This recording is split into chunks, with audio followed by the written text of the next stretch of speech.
ಎಲೆ ಅರ್ಪಣ, ಏ ಮಧುಚಂದ್ರ ಅರ್ಪಣ.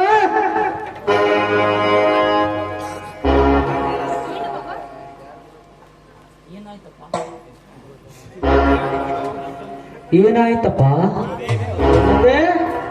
ಅಪ್ಪನ ನಾಚಿಕೆ ಕೆಟ್ಟವನೇ, ನಿನ್ನಂತ ಕೆಟ್ಟ ಪಶುವಿನ ಹೊಟ್ಟೆಯಲ್ಲಿ ಹುಟ್ಟದಾಗಿತ್ತು. ಮೆಚ್ಚಿದ ನಿಮ್ಮ ಕಾಮ ಪ್ರೇಮಕ್ಕೆ ಎಲೆ ಹಾಗರಕ್ಕೆ ಸೇರಿದ ಹೊರಸು ಹೆಣ್ಣೆ,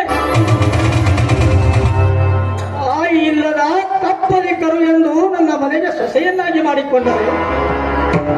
ಕಾಮ ಪಿಶಾಚಿಯಾಗಿ ಪರಿಣಮಿಸಲೇ ಚಾಂಡಲಿ.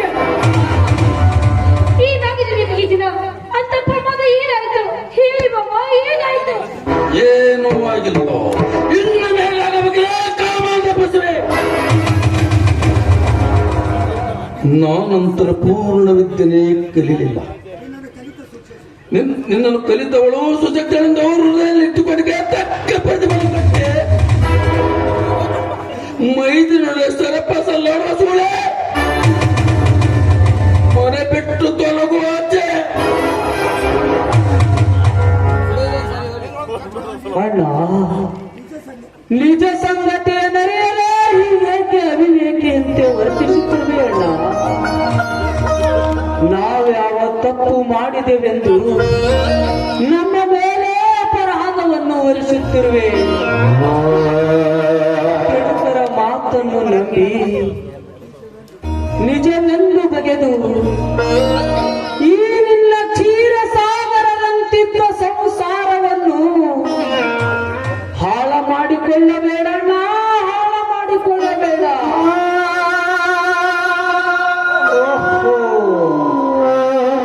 ನಮಗೆ ಬುದ್ಧಿ ಹೇಳುವ ಮಹಾಪಂಡಿತರು ನೀನು. ಎಲೆ ನೀಚ, ನನ್ನ ಚಿಕ್ಕ ಮಗನೆಂದು ಹೊತ್ತು ಸಾಕಿ ಸಲುಹಿ ಇಲ್ಲಿಯವರೆಗೆ ವಿದ್ಯಾಭ್ಯಾಸ ಮಾಡಿಸಿದಕ್ಕೆ ಒಳ್ಳೆಯ ಬಹುಮಾನವೇ ತಂದುಕೊಟ್ಟೆ. ಓದಿ ವಿದ್ಯಾವಂತನಾಗಿ ದೊಡ್ಡ ಆಫೀಸರ್ ಆಗಿ ನನ್ನ ಮನೆ ಕೀರ್ತಿ ಬೆಳಗುವೆ ಎಂದು ತಿಳಿದು ನನ್ನ ಸರ್ವ ಆಸ್ತಿಯನ್ನೇ ನಿನಗಾಗಿ ಹಾಳು ಮಾಡಿದೆ. ಆದರೆ ನೀನು ತಾಯಿಯಂತಿದ್ದ ನಿನ್ನ ಅತ್ತಿಗೆ ಶೀಲವನ್ನೇ ಹಾಳು ಮಾಡಿದಿರೋ ಪಾಪಿ. ನಿಮ್ಮಂತವರು ಬದುಕುವುದಕ್ಕಿಂತ ಸತ್ತರೆಷ್ಟೋ ಮೇಲು. ಎಂತ ಮಾತುಗಳು! ಕಲ್ಲು ಬಣ್ಣ ಸಿಡಿದು ನನ್ನನ್ನೆಡೆ ಬಡಿಯುವಂತ ಮಾತುಗಳು.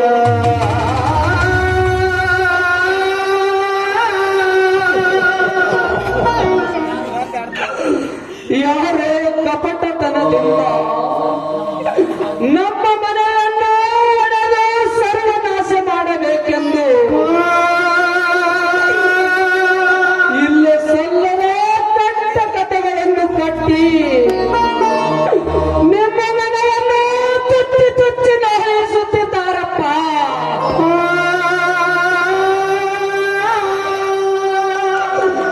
ಅತ್ತಿಗೆಯಂತಿದ್ದ ತಾಯಿಯಂತೆ ಇದ್ದ ಅತ್ತಿಗೆಯ ಮೇಲೆ ಇಂಥ ಹೀನ ಕೃತ್ಯವೆಸಗಲು ಸಾಧ್ಯವೇ ಅಪ್ಪ? ಆಹಾ, ಮಾಡಿದ್ದನ್ನು ಮಾಡಿ ಮತ್ತೆ ಸಾಮರ್ಥ್ಯ ಮಾತಾಡಿದ್ರೆ ಕದಿಮ. ನಾನಂತರ ಪೂರ್ಣ ವಿದ್ಯೆನೇ ಕಲಿಲಿಲ್ಲ. ನನ್ನ ತಮ್ಮನಾದರೂ ಒಳ್ಳೆಯ ವಿದ್ಯಾವಂತನಾಗಲೆಂದು ಕಷ್ಟಪಟ್ಟು ಬೆವರು ಸುರಿಸಿ ನನಗೆ ನಾನು ಶಿಕ್ಷಣನೇ ಕೊಡಿಸಿದೆ. ಆದರೆ ನೀನು ಎಂತ ಕಾಮಕನಾಥನೆಂದು ನನಗೆ ಗುರುತಾಗುವುದಿಲ್ಲ. ಸಾಯಿಸಬೇಕೆಂದು ಬಂದುಕದಂತೆ ಹಾರಿಸಿಬಿಡು, ಹಾರಿಸಿಬಿಡು. ಈಗ ಸಿದ್ಧನಾಗಿದ್ದೇನೆ. ಇಂಥ ಕರುಣ ಕತ್ತರಿಸುವ ನುಡಿಗಳನ್ನು ಕೇಳುವುದಕ್ಕಿಂತ ಮುಂಚೆ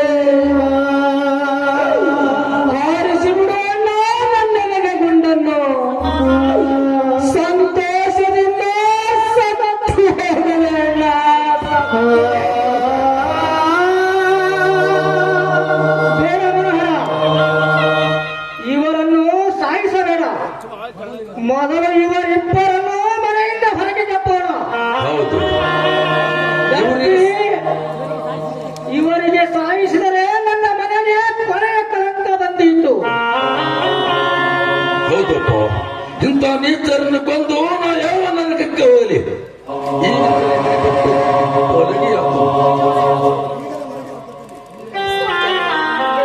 ದಯವಿಟ್ಟು ನನ್ನ ಮಾತನಾದ್ರು ಕೇಳ್ರಿ. ಸುಮ್ಮನೆ ಇಲ್ಲ ಸಲದ ಅಪವಾದನ ನನ್ನ ಮೇಲೆ ಕೊಡ್ಬೇಡಿ. ಕೇಳ್ರಿ, ನನ್ನ ಮೈದುನ ಅಂದ್ರೆ ನನ್ನ ಮಗ ಅಂತ ತಿಳ್ಕೊಂಡಿದ್ದೀನಿ. ಕೇಳ್ರಿ, ನನ್ನ ಮಗ ಅಂತ ತಿಳ್ಕೊಂಡಿದ್ದೀನಿ. ಕರತೆ ನೀನು ಕರತನ ಸೋಗಿನಲ್ಲಿ ಮೆರೆದಾಡುವ ಸೂಳೆ, ಕರತ್ತರಿಗೆ ಕಳಕ ತರಬೇಡ ಸಮಾಜದಲ್ಲಿ.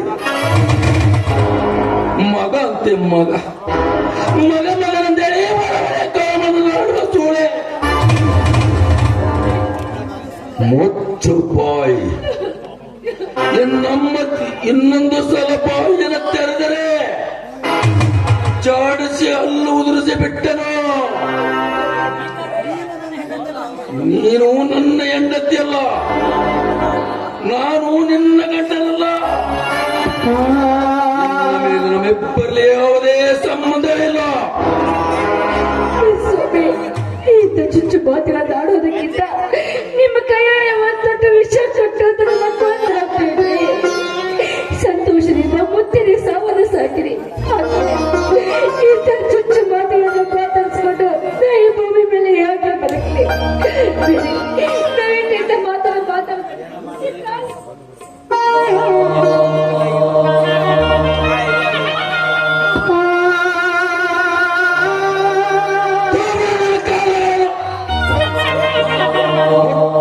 ಅಭ್ಯಂತರ ಕೈಯಿಂದ ಮೈದುನೊಡನೆ ಸರಪಸಲಾಡುವ ಮೈದುನೊಡನೆ ಬೆಂಡವನ್ನು ಮಾಡಿಕೊಂಡ ಪ್ರಶ್ನೆಯನ್ನೇ ನಿನ್ನಂತ ಕಾಮರನ್ನು ಕೊಂದು ಯಾವ ನರಕ ಕೈಯಲ್ಲಿ ಇಲ್ಲಿರುವುದಕ್ಕಿಂತ ಸುಳ್ಳಾಗಿ ಬಾಳದು. ಅಣ್ಣ, ಪವಿತ್ರ ಪಾವನವಾದ ನನ್ನ ಅತ್ತಿಗೆಯನ್ನು ಸೂಳೆ ಎಂದು ಸಂಬೋಧಿಸುತ್ತಿರುವೆಯಾ? ನಿನ್ನ ಬಾಯಿಂದ ಇಂಥ ಮಾತುಗಳೇ? ನನ್ನ ಅತ್ತಿಗೆ ಸೂಳೆಯಾಗಲು ನಿನ್ನ ಮನಸ್ಸಾದರೂ ಒಪ್ಪಿತೆ ಅಣ್ಣ, ಒಪ್ಪಿತೆ.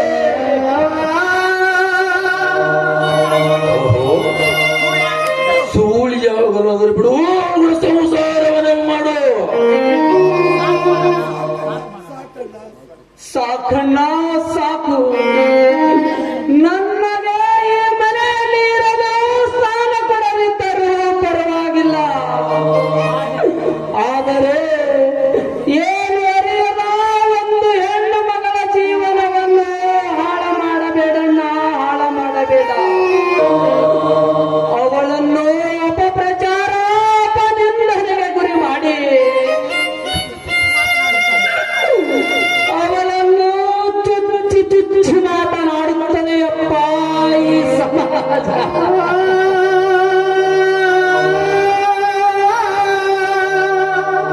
ಸ್ವಾಮಿ, ಈ ಬಗ್ಗೆ ನಿಮಗೆ ಅವಕಾಶ ಕಲ್ಪಿಸಿಕೊಟ್ಟೆ ಇದ್ರೆ ಕೂಡ ಈ ಮನೆಯ ಕಸ ಮುಸೆ ಮಾಡ್ಕೊಂಡು ಅವಳಾಗಿರೋದಕ್ಕೆ ನಿಮ್ಮ ಕಾಲಿ ಬಿಟ್ಬಿಡ್ಕೊತೀನಿ. ನೀವೇ ನನಗೆ ಗತಿ. ನಿಮ್ಮನ್ನ ಬಿಟ್ಟು ನಾನು ಎಲ್ಲಿಗೆ ಹೋಗ್ಲಿ? ಯಾರ ಆಶ್ರಯ ಪಡೆಯಲಿ?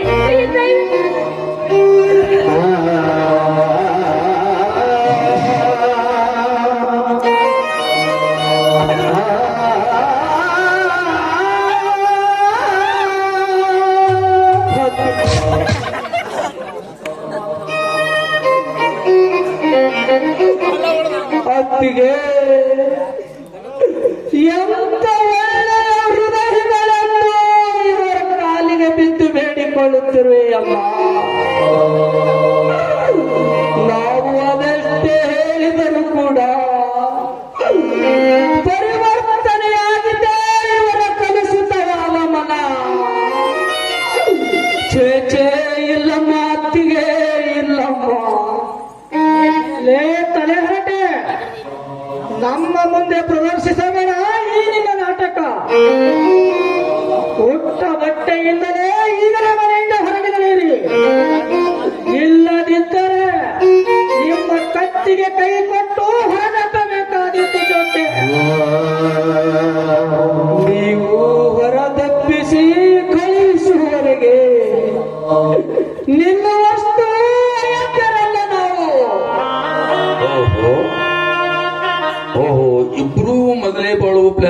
ಮಾಡಿರ್ಬೋದಾಗಿತ್ತು.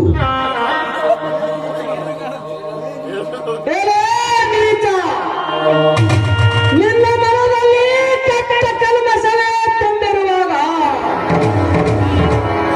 ಇಂಥ ದುರಾಲೋಚನೆಯನ್ನೇ ಮಾಡುತ್ತಿರುವೆಯಲ್ಲ.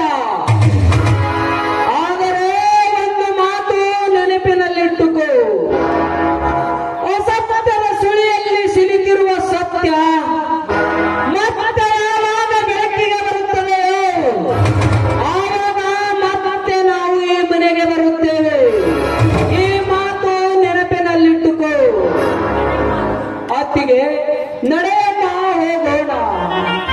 ಓ ಬ್ರಹ್ಮ ಬರದ ಈ ಹಣಿಬರದ ಲಿಪಿ ಯಾರಿಂದಲೂ ತಪ್ಪಿಸಲು ಆಗುವುದಿಲ್ಲ ಅತ್ತಿಗೆ, ಆಗುವುದಿಲ್ಲ. ನನ್ನನ್ನು ನಿನ್ನ ಮಗನೆಂದು ತಿಳ್ಕೋ ಅತ್ತಿಗೆ, ಮಗನಾದರಿರು, ಮಿಂಡನಾಗಿರು, ಮಗನಿಂದ ಹೊರಗಡೆ. ನೀವು ಕೂಡ ಅವರೊಡನೆ ಕುಡ್ಕೊಂಡು ದುಡುಕಿ ನಿರ್ಧಾರ ತೆಗೆದುಕೊಳ್ತೀರಾ? ದಯವಿಟ್ಟು ನನ್ನ ಮಾತನ್ನು ಕೇಳಿ ಬಾವ.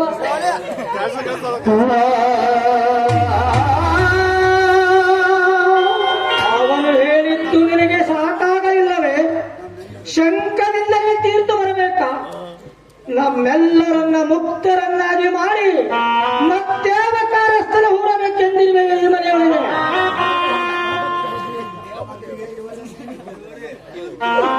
ಹೊತ್ತಿಗೆ ಇವರನ್ನೇ ನಾವು ಕೇಳುತ್ತಿರುವೆಯಮ್ಮ, ಏನು ಕೇಳಿದರೂ ಪ್ರಯೋಜನವೇ ಇಲ್ಲ.